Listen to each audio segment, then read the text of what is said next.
Psychologist Arthur Aron famously created 36 questions designed to generate intimacy between two strangers. The very first question asks, given the choice of anyone in the world, whom would you want as a dinner guest?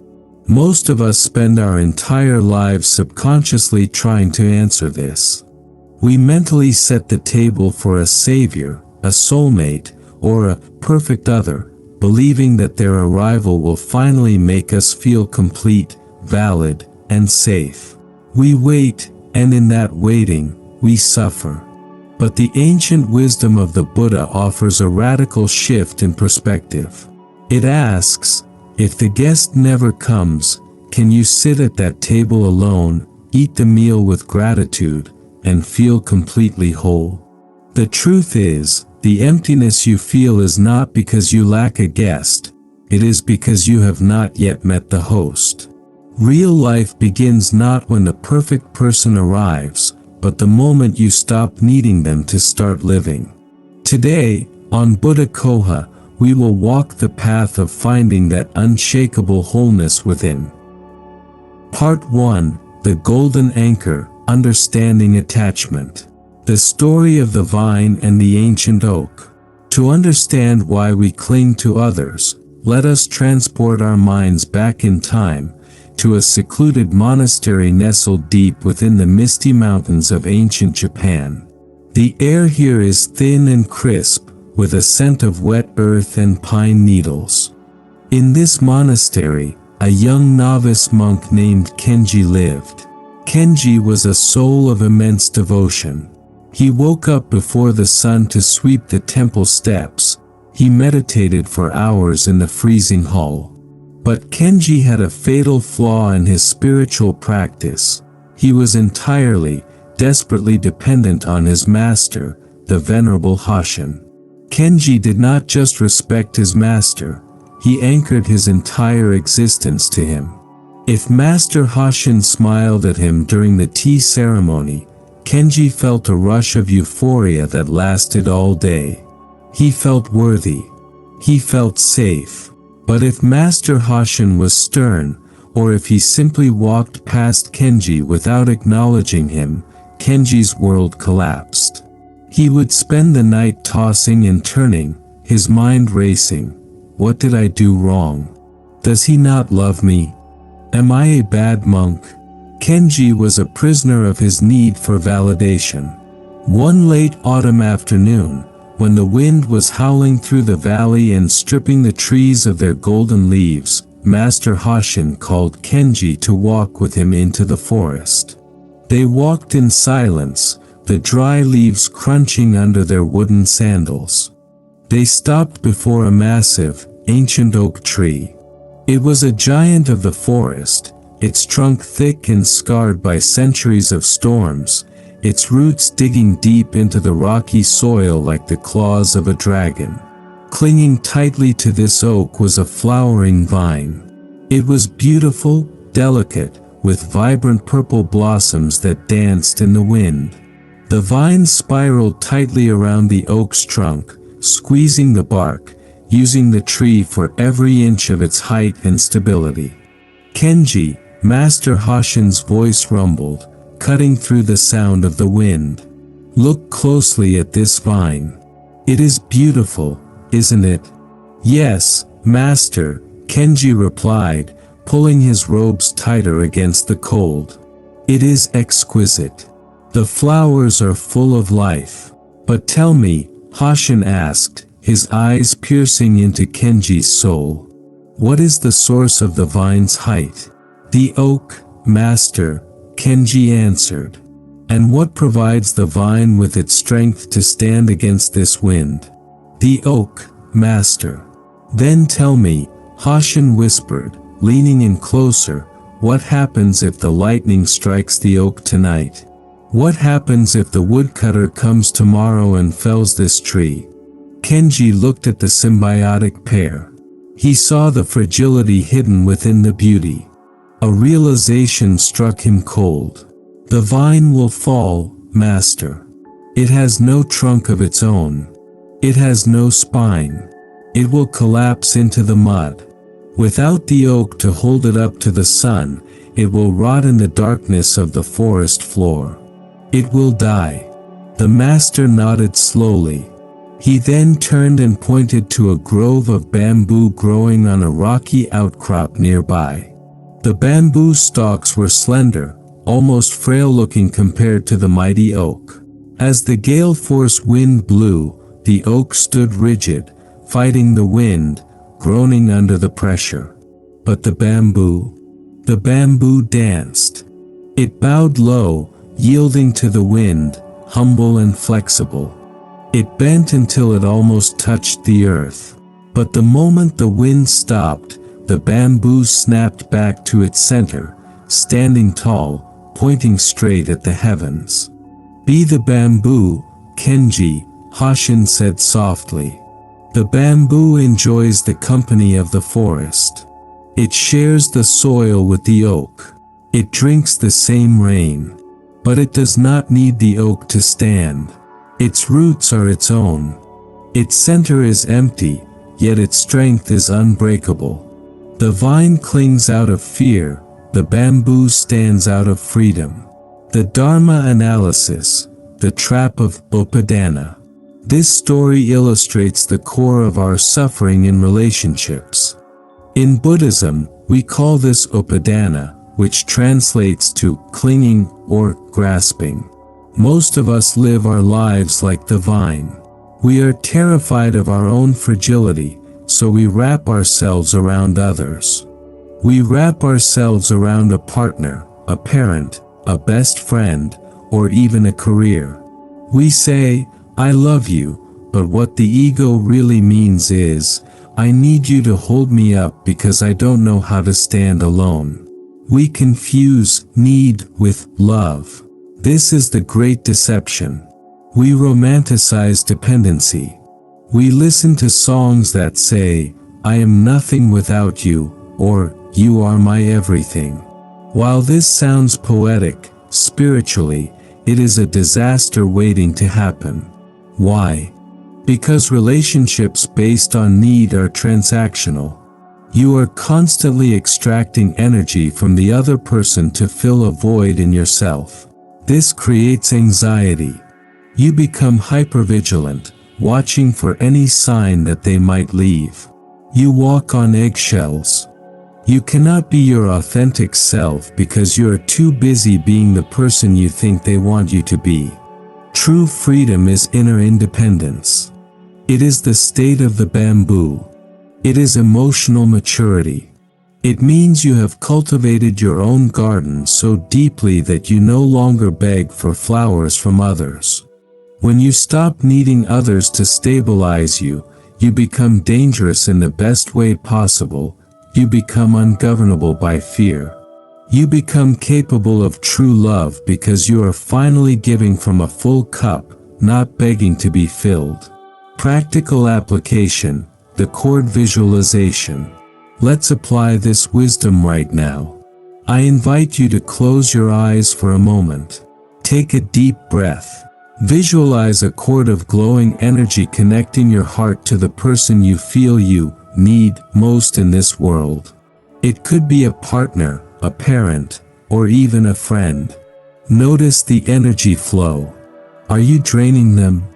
Are you waiting for them to send energy to you? Now, gently, with love and gratitude, imagine unplugging that cord from their chest. Hold the cord in your hands. Do not cut it, just unplug it. Now, plug that cord back into your own center, deep into your solar plexus. Visualize a loop of golden light circulating within you. You are the source. You are the generator. Feel the stability of the bamboo. Repeat this affirmation silently. I am complete. My roots go deep. I can share my life with others, but I belong to myself. Part 2. The Sacred Guest, From Loneliness to Solitude. The Story of the Prince and the Cave. There is a profound difference between two words that look very similar but feel worlds apart: loneliness and solitude. Loneliness is a state of poverty. It feels like something is missing. It is a cold, aching hollow in the chest. It is the feeling of being abandoned by the world. Solitude, on the other hand, is a state of royalty. It is the feeling of being full of oneself. It is the glory of being alone. It is the sacred pause where you meet the divine. Let me tell you a legend about a prince who had to learn this the hard way. This prince was born into immense wealth. From the moment he took his first breath, he was never alone. He had nurses, servants, guards, and later, courtiers, lovers, and musicians surrounding him 24 hours a day. He was terrified of silence.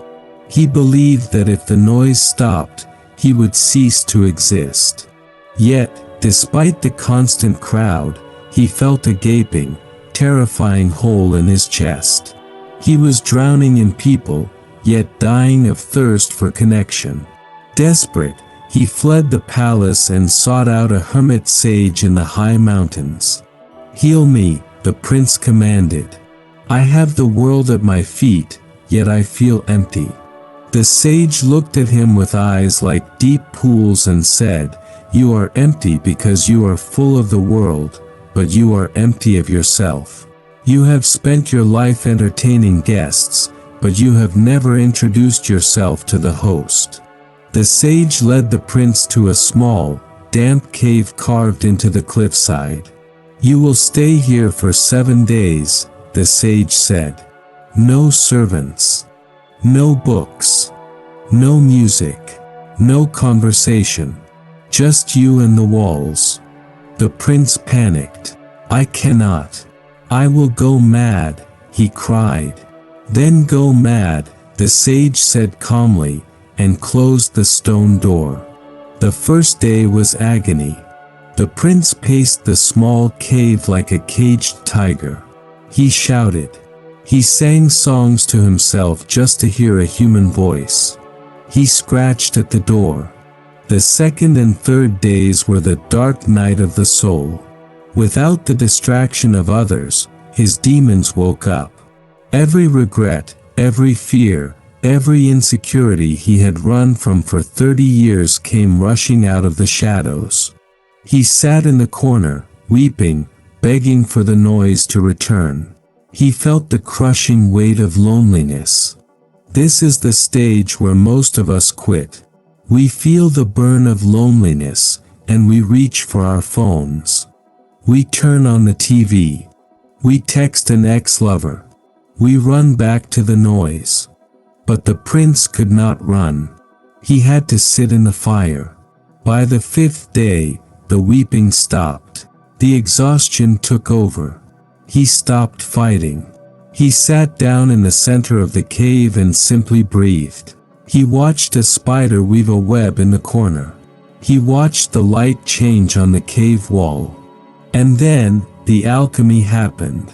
As the sediment of his mind settled, the water became clear. The screaming thoughts quieted down. A profound silence emerged, not a dead silence, but a living, vibrating presence.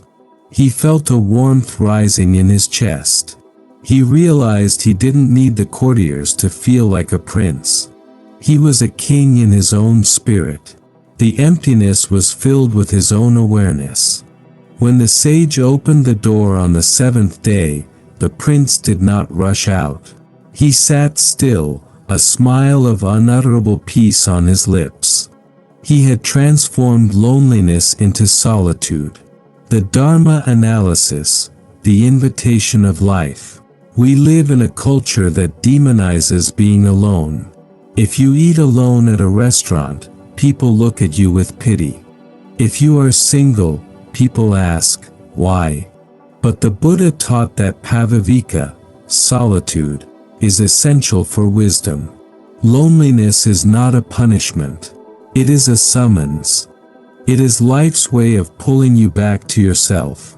The discomfort you feel when you are alone is actually withdrawal symptoms. You are addicted to external validation. When that drug is removed, you feel pain. But if you stay, if you sit through the fire of loneliness like the prince, you burn away the neediness. You reach the other side. On the other side of loneliness is wholeness. Wholeness comes when you realize you are your own best friend, your own lover, your own parent. Practical application, the sacred date. I challenge you to try this practice this week. It is called the date with the self. Set aside 2 hours. Go to a place you love, a park, a quiet coffee shop, or just your living room with a candle. Leave your phone at home or turn it off completely. No books, no music, no distractions. Just be there with yourself. If feelings of anxiety arise, welcome them. Say, I see you, anxiety. You are allowed to be here. Treat yourself with the same tenderness you would treat a lover. Listen to your own thoughts. Relearn the art of enjoying your own company. When you enjoy your own company, you will never be lonely again, because you are never truly alone. You are with the universe that resides within you. If you are finding peace in these words and wish to continue this journey of inner evolution with us, please consider subscribing to Buddha Coha. Your support helps us share these healing stories with the world. Join our community, and let us walk this path of awakening together. Part 3, The Open Hand, The Art of Detachment. The story of the boy and the blue jay. Many people misunderstand the Buddhist concept of detachment. They think it means becoming unfeeling or indifferent. They ask, if I don't need anyone, does that mean I don't love anyone? No. In fact, detachment allows you to love more deeply, more purely. Let me explain with a story about the nature of possession. There was a young boy who lived in a village near a dense forest. He loved nature deeply. One summer morning, while walking in a sunlit meadow, he saw a magnificent blue jay.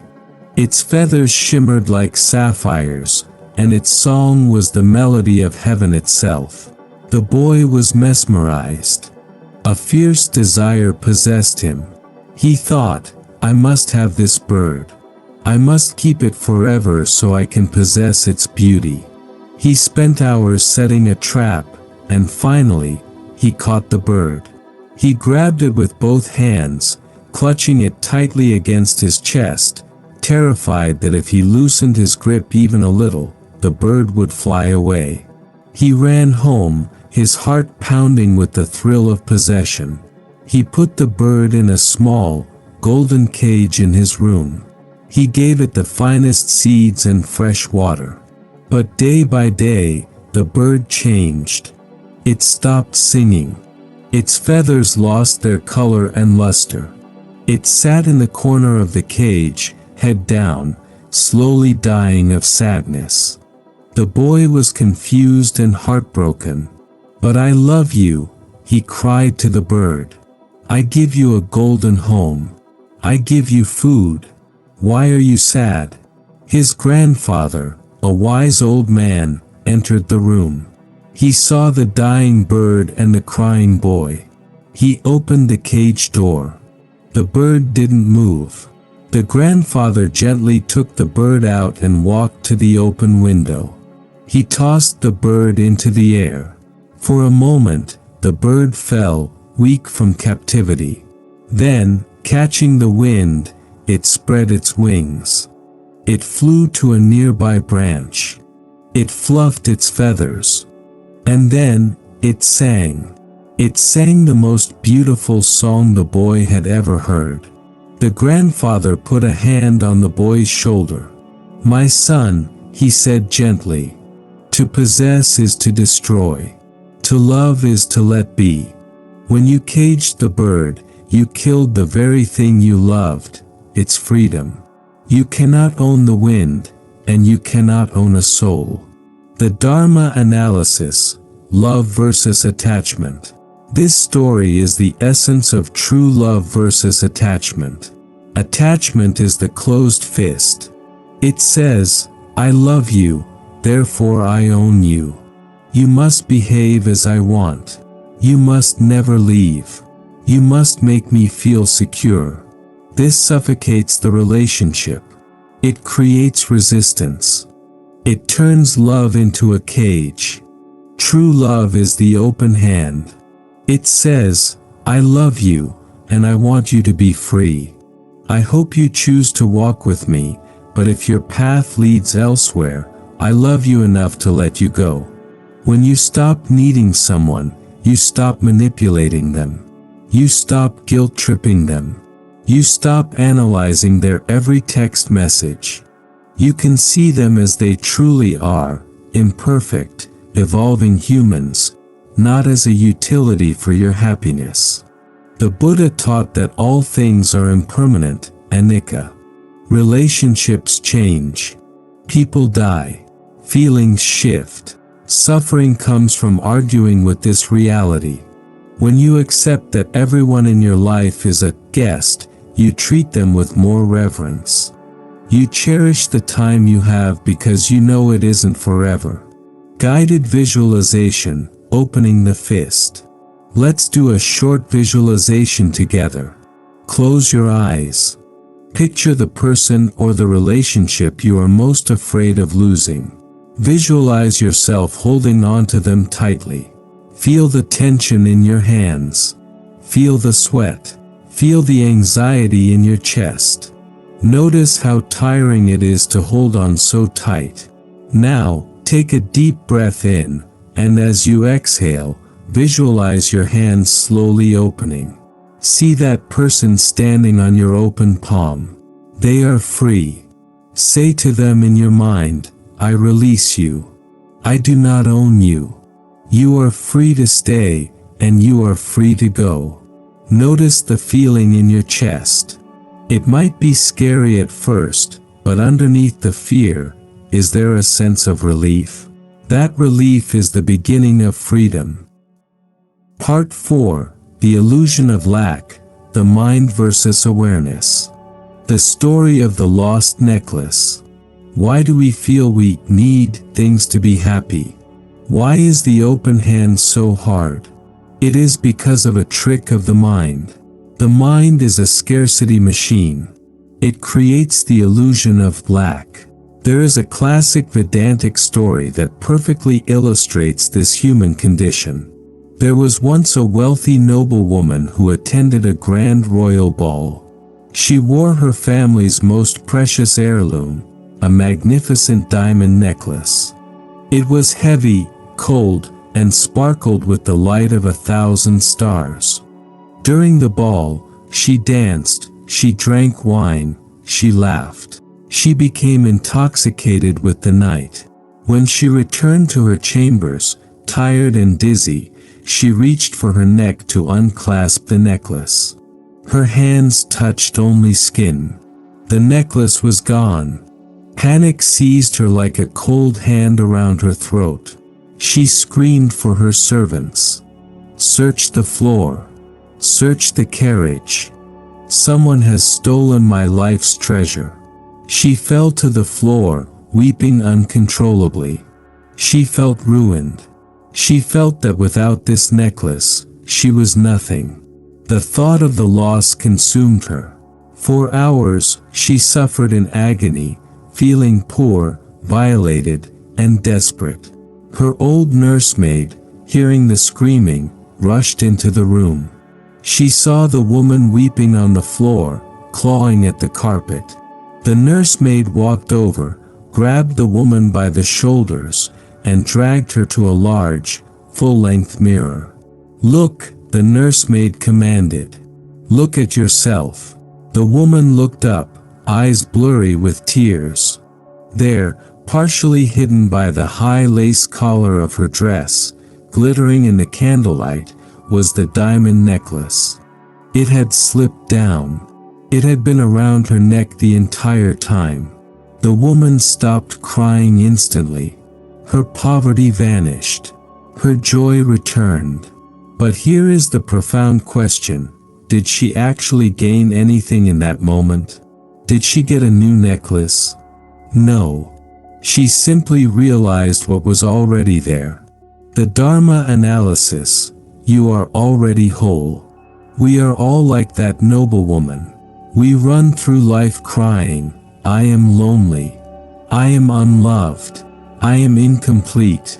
We search for the necklace of happiness in relationships, in marriage, in social status, and in the approval of others.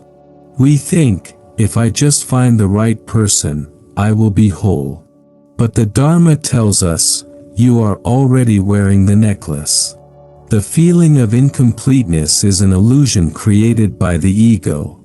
The ego acts like the high lace collar, hiding your true nature from your own view. The ego thrives on becoming. It always wants to be more loved, more secure, more successful. It tells you, you are not enough as you are. Awareness, your true self, knows the truth. Beneath your trauma, beneath your story, beneath your fears, there is a part of you that is untouched. It is called Buddha nature. It is radiant, whole, and complete. It doesn't need to be loved because it is love. When you stop reacting to the mind's panicked thoughts of, I need, and simply observe, you wake up. You realize you were never broken. You were just distracted. Practical application, the mirror inquiry. Throughout your day, the mind will whisper, I need X to be happy. When you hear this, stop. Take a deep breath. Drop your attention into your body. Feel your hands. Feel your feet. Ask yourself, in this exact moment, right now, is anything actually missing? Ignore the past. Ignore the future. Just look at now. You are breathing. You are conscious. You are alive. In the present moment, you are always whole. The lack is only in the story the mind tells about the future. Part 5, Silence and Flow, the final lessons. The river and the rock. Life is a river. It is constantly moving, flowing, and changing. This is the law of anicca. Most of us live like rocks in this river. We try to stand still. We grab onto the riverbanks, which represent our past, our ex-partners, our old identities, and we refuse to let go. We scream as the water rushes over us, eroding us, wearing us down. The resistance causes suffering. The water hits us hard because we are rigid. But imagine being a leaf on that river. The leaf does not fight the current. It does not grab the bank. It trusts the flow. It moves with the water. Because it doesn't resist, it is not damaged. It floats effortlessly. The power of silence. To become the leaf, we need silence. Silence is not emptiness, it is the presence of awareness. It allows the turbulence of the mind to settle. Imagine a lake during a storm. The water is muddy, you cannot see the bottom. This is your mind when it is needy and anxious. But in silence, the mud settles. The water becomes clear. The lake becomes a mirror reflecting the moon. Practicing noble silence, even for just 10 minutes a day, creates a sacred pause between thought and action. It builds spiritual power. It gives you the clarity to see that you do not need to cling to the riverbank. You can float. So, my friends, we return to where we started, but we are different now. We have walked through the forest of attachment, sat in the cave of solitude, and learned to open our hands to the birds of life. Real life, the vibrant, authentic, unshakable life, begins now. It begins the moment you decide that you are enough. It begins the moment you stop handing the keys to your happiness to someone else. This is not a sad ending. It is a triumphant beginning. It is the moment you stop being a beggar and become a king or queen of your own soul. It is the moment you realize that the love you have been seeking in the eyes of others has been looking at you from your own mirror all along. You can love others. Please, do love them. Love them wildly. Love them deeply. But love them from your overflow, not your hunger. Love them like the sun loves the earth, giving warmth without asking for anything in return. Stand like the bamboo, rooted in your own worth, swaying with the winds of change, but never breaking. Sit like the grandfather, with an open hand, appreciating who comes and blessing who goes. You are the sky. Everything else, partners, friends, jobs, emotions, is just the weather. The weather changes. Clouds come and go. Storms rage and pass. But the sky is eternal. The sky is vast. The sky is never hurt by the clouds. Be the sky. Thank you for walking this path of wisdom with me today. It is an honor to share this space with you. If this video helped you find a moment of peace, please like it and share it with someone who might be struggling with a broken heart or a lonely spirit. And please, subscribe to Buddha Coha. Join our community. Let us know in the comments below, what is one thing you are ready to let go of today to find your own freedom? Until next time, remember, you are whole. You are enough. You are free. You yourself, as much as anybody in the entire universe, deserve your love and affection. Namaste.